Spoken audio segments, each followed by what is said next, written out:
The debt ceiling will most likely be raised. Well, most likely will be raised. There are a few more hurdles, but I think it'll be raised. However, many are still asking what can happen if the worst comes to worst and we default on our debts. If not paying an option, of course it is. It's not a very good one. If you're wondering what will happen if we don't pay, listen up. We'll be forced to drastically cut back on disaster relief, Medicaid, school funding, and other programs. Billions of dollars in state aid and state-run from federal programs could be pulled back. Imagine pulling back on resources for the education of our children. And obviously that we're not going to let that happen. The U.S. Treasury has said extraordinary measures to avoid default because we're going to run out of money in October. The memo outlines several key programs that would be halted if Congress fails to increase the debt limit, including disaster relief, children's health insurance programs, infrastructure funding, public health, and child nutrition.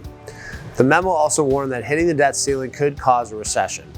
It suggested that economic growth would falter, unemployment would rise, and the labor market could lose millions of jobs.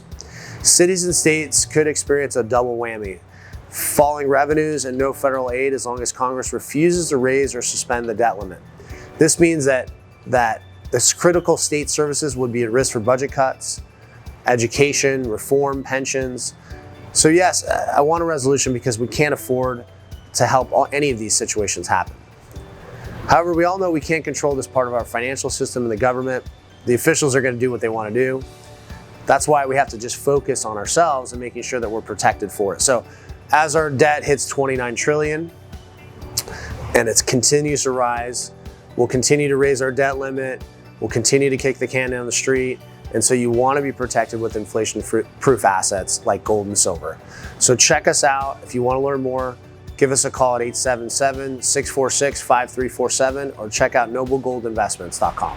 If you're interested in investing in precious metals and you want to talk to a no-hassle representative that has experience in physical metal, give us a call. Phone number is 877-646-5347. Our phone lines are always open and we're happy to answer any of your questions.